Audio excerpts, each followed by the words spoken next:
Hello? Hello? How'd you get on this line? Our friend sort of gave me a number, and I just sort of, dialed that into the radio. Is that allowed? No. No? No. I'm currently in a bunker because the police might get me. I hooked up a number pad to a radio, so I can dial numbers now. Oh. Yeah. Shit. I frequently prank call the military. Moving on. All right. Are you David Nowland? Apparently. David Nowland, animator, filmmaker, sort of A little weirdo creep. The strangest man you've ever met. Probably the strangest man. Yeah, that will ever be. I do think that's me. I think you might have the right number. Hell yeah, great. I just called 1-800-weirdo. And I was hoping. All right, buddy. All right, buddy, you're pushing it a bit. What do you want? Folks. Welcome to Before Extinction, the podcast for artists, by artists, right before the end of the world. Today, we're on the podcast with... David Nowland. Hell yeah. David Nowland. Yes. As an animator whose work often features gore, as well as experimental mixed media aesthetics, would you say the culture surrounding independent internet horror, circa 2014 to 2019, is a big inspiration to you? I'm thinking the creepypastas, I'm thinking Five Nights at Freddy's, I'm thinking the SCP Foundation, the Magnus Archives. Do you, take these experimental new age horror stories into your work? Absolutely, undoubtedly. It's so fundamental, I don't even notice it. That's how part of my practice it is. Every time someone points it out, I'm like, what do you want about? That's just what I make. That's just art for me. I used to make fake knives out of tinfoil and wear a hoodie and run around my backyard. That's how into creepypasta I was. Like Jeff the Killer? Like Jeff the Killer. I hated him on principle because he was popular and I was cooler than that. And I had a random, really niche SCP that was not SCP, fucking creepypasta that was my favorite. So yeah. Well, do you want to tell the audience about creepypastas? What is their origin? Not just creepypastas, but internet horror as a whole. Could you explain to us the evolution of it till a modern day and age? Okay, I think a lot of it started out as those classic emails of Bloody Mary of an email being sent hey guys, if you do this, if you don't send this to someone else, you're gonna be fucking haunted. Send this to 7 people or bad luck for 7 years. Yeah, and then I think there was I think it very much started as pranks, and with the internet there was this level of you don't know if this is real or not, especially in early internet. So I'm really obsessed with finding super old horror videos back when people all commenting oh my god, did we just watch a guy die? Oh my god, did I just watch a guy die? Is this real? I found this one that seems popular at the time, but I've never heard about. It just kind of got lost in one of those pieces that are made early on, but other things got more popular, and so those things are remembered, and it was fantastic. I don't remember what it was, but it was a bunch of guys in a car driving around in Britain, and then they end up accidentally in a loop. Oh. It's a loop story.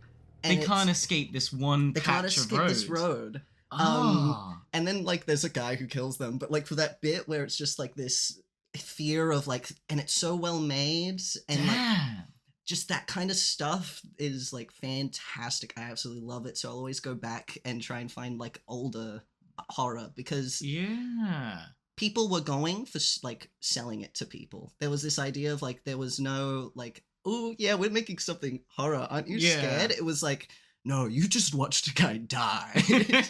This is real. You are going to be next. And analog horror started with the analog. You know, it wasn't just an aesthetic people picked up. I think it started on actual genuine VHS. Yeah. Wow. And people early YouTube, there was a whole subsect of just you would watch this guy die, or this woman's getting stalked, or a bunch of stuff that even to this day people I don't know if it's real or not, and that's I think that's what a lot of current analog is. I think sometimes consciously and sometimes unconsciously trying to replicate. That's interesting. So you're saying internet horror started off with just lies. Yes. And has since, with the evolution of technology and the fact that internet horror has gotten more popular, become, for lack of a better word, more commercial. So as opposed to like, I just want to scare some people and make them think that hell is real, now it is like, Hell, the series. You can find it on Google Drive. No, I think I have a more positive perspective of it. I think people have seen its use as an art form and a storytelling tool. Gotcha. Okay, so it's not a prank anymore. It is an art form. It's become an art form. Okay. It's become, I want to tell this, like, there's this... Fuck, I wish I could remember names. It would be really great now. I can edit this. Okay, fantastic. It's named... Editor's note. We did not end up finding the name. And then we'll put it in later. Where this woman, she lives in a house, she's stuck in her house, and there's this it's a puppet horror, but it's done so well. And it's exploring themes of like childhood trauma and abuse, but in like a very strange and surrealistic, and it's developed its own tone and it's developed its own like metaphor, and that's the kind of stuff I'm loving. So this is the stuff you're bringing into your work. That's what I want to make. Using horror as a tool to talk about certain subjects. You're not just trying to scare the jibs out of people. I don't even think of my work as horror because it is not my intention to scare you. It is my intention to make you feel negatively. Okay. That's different. All right. Well, moving on. Now, David, you've been missing for 4 months now, right? Yeah. Maybe 6? Oh, I think like 5. 5 months. Let's go middle. Nice middle, yeah. There's flyers of you everywhere. There's people crying. There's even talk about hosting a funeral. But in all actuality, you fell through a hole in reality and glitched into an infinite labyrinth of office corridors and non-Euclidean geometry. How did you get there? And how have you been surviving? Alright, so I decided I like to go on walks. Yeah. I love to walk around my local infrastructure. I'm really fascinated by buildings. Gotcha. And like electrical outlets, we're talking abandoned hospitals. No, I haven't gotten to abandoned hospitals yet. I never will. Never will, yeah. Yeah, because I'm stuck here. But I was just walking down this new corridor I found in, like, I've broken into an office building. Okay. And I've broken into it a few times because it's always empty at around the same time, and their security's super lax. And I love just sitting in there. Creepily. For the vibe. To feel the sort of liminal... It breathes a new air in me, and a new pep in my step. But I found a new corridor. One that wasn't there before? One that wasn't there before at all. Okay. And like it was pitch black at the end, but I've been in this building. I know like there's nothing here. Yeah. And so I just like get out my phone torch and I start walking down it, and I keep walking. Yeah. Walking. Keep walking. Keep walking. And I turn around. Yeah. And there's a wall from where I came from, and well, I'm not someone who panics too much, so I was like, that wall was always there. Maybe I like dissociated, and like just walked a corner. Walls or something. appear all the time. Walls are nothing new to me. No. So I turn back around, and there's a giant dance hall in front of me. What? And so that's when I start being like, maybe something's wrong here, but I don't know. Potentially. Yeah. Again, I've never been down this corridor before. No. I don't and know we're men of science. And we're men of science. We can't rule things out until it's been tested. Exactly. I'm very logical. So yeah, I end up in this dance hall. I start walking around. There's a lot of doors that don't lead anywhere. That happens with old buildings. Gotcha, yeah. I assumed at the time it was like an thing that got like renoed, so it could become office buildings. Yeah, like bought up and then renewed, but like a half finished. Like it ended halfway through. Yeah. But then I find a hole. Okay. Like a full, like perfectly square, like endless, like you'd have to crawl through it. Yeah, okay. But that's the only way out I find, and that's okay. I've done some spelunking. Yeah. I've done some caving in my time. A Yeah. small space isn't gonna scare me. No. But So this hole doesn't take you back to our world, does it? no. No. Where did it lead? It led to more, just More? more holes. I was in there for a very long time, I think. Yeah. It's Um, been 5 months out here, but do you reckon it's been longer in there? I think so. I do believe. I crawled in that hole, I think, for 3 days. Yeah. And how's the phone battery going? Oh, it's gone. It's gone. Okay. I don't have a phone anymore. No? Have you eaten? Do you need to? I don't, but I feel the hunger. Now, industry-wide, animation has been doing better than ever in terms of profits, but it's just scraping by in terms of jobs. As an independent animator who specializes in 2D animation, what is your plan to find your own niche in the animation market? So originally, I felt very much like I wanted to squish myself into what is deemed like an industry professional. Like I tried to change my work. I tried to like establish my skill set in a smaller niche as is required within industry. But my God, it was a bit dreadful. Yeah. It was a bit dreadful. It kind of took the soul out of me. More so than the tunnels. I found that it wasn't fulfilling at all. Mhm. I got out of study. I was burnt out. But I always take the best light out of things, and I kind of took that time to reestablish with myself what I wanted to do and why I got into this. I very much wanted to make the internet things I saw. Yeah. I'm not inspired, throughout study, people kept asking what inspired me, and I never had the same answers as other people. Spider-Verse, Yeah. K-pop Demon Hunters, There's Steven Universe. I was inspired. I think my main inspirations came from the internet, like live action, and more like the weird shit I find. That's what I love, and like the storytelling I want to do is I just don't find within the industry. And I don't think there's a space for me, and if I want to make what I want to make, I'll have to carve out a space wherever I can find it, and I think that's way more doable on the internet, at least for now. Yeah. And the internet has been doing very well for indie animation. Just looking at Glitch Productions and the Amazing Digital Circus, they've now become almost industry, I'd say. People keep referring to them as independent, but I mean, they're a whole studio now. It's really, really exciting, and I think there's two minds to me. There's the really pragmatic, like it's a harder road to do your own thing. Yes.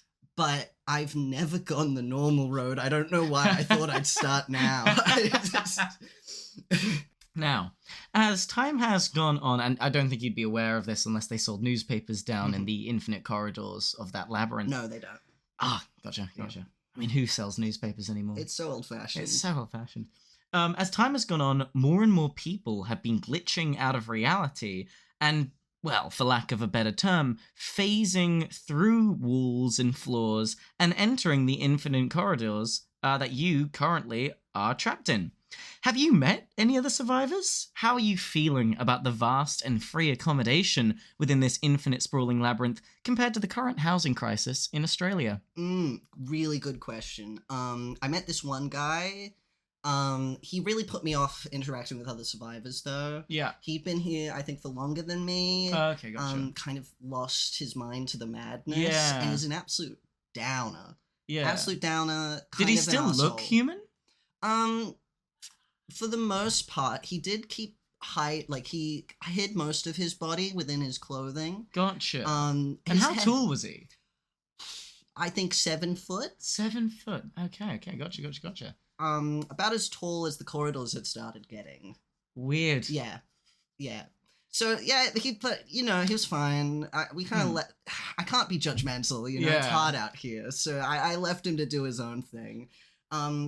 The housing crisis, because obviously, it's hard to get a home in Australia now, but you could consider yourself lucky that you've now just been glitched into this sort of infinite space of interiors. I am now infinitely housed. True. Which is, I again, I can't be like ungrateful for this. I have a roof over my head, many. And you'll never ever have sky above your head again. I will never see the stars. Yes. Hard to be homeless when there's no outside. There is no I'm honestly losing concept of it. Do you remember what the moon looks like? No. Is it square? In Minecraft. Do you remember? I wish I could get Minecraft down here. I think that's what I miss. Okay, you miss Minecraft? I miss Minecraft. Yeah, like screw grass or food or fresh air. Like Minecraft. You don't need it in here. You don't need it? But you're bored. So Minecraft. Out of your mind. Yeah, you really have nothing else to do but walk around the infinite sort of corridors. Glutes. Are good? My glutes, man. Hell I've never had better legs. And it's just like, is this true for like the rest of the survivors? They're sort of like fit from jogging? Most of them give up and lay down. A lot of your work features some element of gore or viscera. What do you think is the function of viscera within art? It's hard because I've asked myself that question a lot. I started doing gore and like that kind of edgy stuff because I was the weird kid in the back of the class that all the teachers were worried about. So it's just kind of natural. Yeah, you wanted to prove yourself? No, it was an expression of pain. Gotcha, okay. And like gore is the most visceral, most blunt way of demonstrating pain. It is pretty obvious. Yeah. But also, like, I'd often draw my characters expressionless through that suffering, and I think there's a lot of things you do that you don't see the metaphor in it until you look back at it, and you realize you're saying something. Because when I was younger, people would be like, is this a deeper meaning? I'm like, no, I just want to draw that, idiot. Now that I'm older, I do a lot less than when I was younger. At least from my perspective. A lot less gore? A lot less gore. Gotcha. And I think it's because I feel a stronger storyteller and I want to do things a little more nuanced, but I don't think it'll ever leave me either, this desire to be visceral. I want to make people feel bad. As an artist, I want to make people feel bad. You don't want to make people understand what it's like to feel bad. You want them to feel bad. I think to talk about a lot of really hard and dark experiences, you have to do it through metaphor in some form. Because the blunt version of it, there's this level to empathy where there's a cutoff point. Where interesting that people's able to put themselves, especially if it's really distressing, their ability to put themselves in your situation. I think we have natural mental blocks to that. True. I've made people cry just from giving them a life update. Oh. So I've known for a very long time that I could not tell people how I was feeling bluntly because I've seen therapists like clock out. Damn, it's too much to just handle. Too much for them to handle. And so when I was very young, I was put into art therapy. And that kind of gave me an avenue in which my pain can be interpreted, which is a lot easier for people to take in. Interesting. Than just for a blunt explanation. I wonder, because you could say, now I'm no psychologist. I should say, I'm no psychologist. I'm a man of the people. I'm a man of the people. I'm wondering if maybe the reason people block out when they hear just too much of a person's distress is because, number one, their brain's trying to subconsciously protect them from any pain, but number two, they can't do anything about it. Yeah. Now, you raise an interesting point. I wonder if transforming your experience into an object or piece of media that can be viewed changes the sympathizer's experience from, oh, how do I fix this person's problem? How do I be empathetic to them? To, how do I understand this piece of media? You're changing it from a problem to a puzzle, and we like looking at puzzles, so it's easier to comprehend them, as opposed to hearing someone's strife and just having to deal with them. I think it's... people want to, it's this listener-hearer thing, like, what it means to be a good listener. It's something people have to do actively because we have a natural inclination to help. I think a lot of people are very dismissive of that inclination, like view it in a very negative light of like, oh, people just don't want to help. Like when people are overwhelmed, they'll back off. That's just natural instinct. And I think there is a huge desire to help in a lot of people, but with an inability to act, it's natural. Like you can't do anything. You can't do anything. Brain shuts it off. Yeah, but I think we often forget it's an option to just listen. And I think that's natural. If we can help, I think we'd rather help. Yeah. But when you turn it into media, it is something to just take in. Yes. It is nothing, you do not have to do anything except listen. True. Now, talking about feelings, it's been days, weeks, months of you walking and walking and walking within the infinite combinations of corridors and rooms. Any variation in this setup of chairs and tables has quickly lost its charm as you continue to wander about the endless office space. Every now and then, a new room is generated. Sometimes it looks like the hub of an airport, the entrance to the lounge of a hotel, the inside of an abandoned pizzeria. But there are never any people. Not anymore. Sometimes you enter these glass houses full of plastic vegetation and you break one of the windows, seeing the reprieve of sunlight from outside, only to reveal giant LEDs taped to even more walls. What do you miss most about Earth aside from Minecraft? And what do you like most about your new infinite home?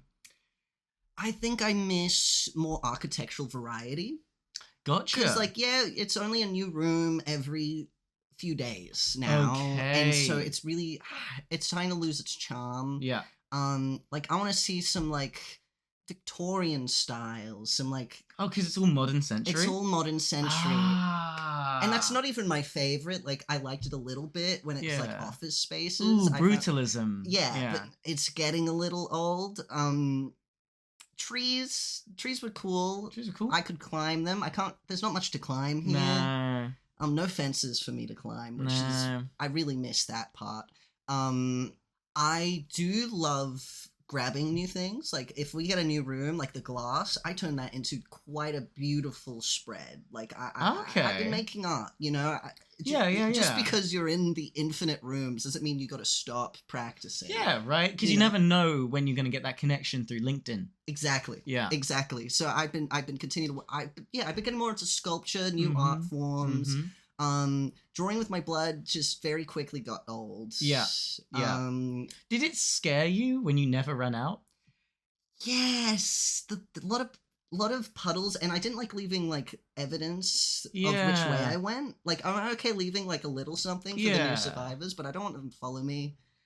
People are really annoying. I am really happy that people have petered off. Sort of cool. Yeah. Well then, a final question. Yeah. In these infinite corridors, with infinite time on your hands, what do you think, apart from boredom, drives you to create? Even when you don't have to. I think I'm an obsessive person. And whenever I find something that I enjoy, I must partake in it. Like, other people will like Google everything about it and deep dive into it. I need to be a part of it. I cannot get on that set, so I must make something like it. And so that is probably my most consistent driver. If I'm not motivated, I will end up on a media, like, just absorb as much media as possible till something clicks me, and I'm like, I need to make this.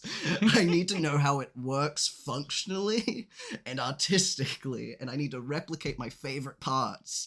So I'm very much a student of, like, nothing's original. Yeah. But I feel I'm good at I have so many inspirations and so many things and so many angles I want to take something that even if I take quite direct inspiration, I still think I'm good at keeping it as my own work.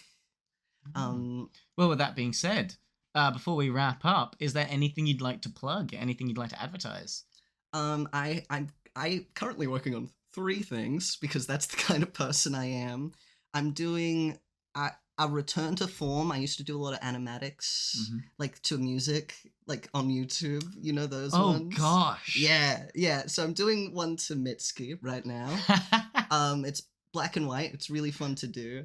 So that's the fun little niche. The second thing is I'm doing kind of an ARG right now. Ooh. On my augmented reality game. I probably turn it more ARG soon. It's I'm working on it step by step, but I have ideas. Yeah. It's gonna get weird. Because an ARG is like a movie but difficult. So where are you gonna hide? Where are you gonna hide like all the stuff in Google Drives? Are you using any ciphers? Not yet. I think I want to build up the atmosphere and slowly start incorporating things. Probably within, I'm thinking audios. I love ciphers. I do, but my favorite's like audio ciphers, like the audio stuff where you got to put it in your program. Make people's lives real hard. Yeah. And then the third thing is I'm writing a script to film next year. Ooh. Yeah. Any spoilers? Clowns and back rooms. And the back rooms. Put the clowns in the back rooms. And then trauma, because it's me. Hey, is it horror if it isn't a metaphor? Exactly. Well, thank you, David. It was nice knowing you. And, well, good luck forever. You know what? I'm an optimist. I think I'm gonna make this work. For how long? Forever.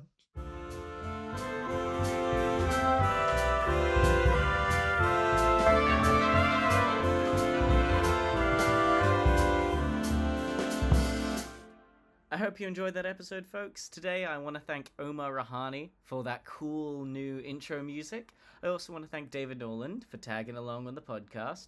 If you want to see more of David's work, check out his film, upcoming, Funny Business, over at Proto Productions. And try not to slip through any holes in the fabric of reality.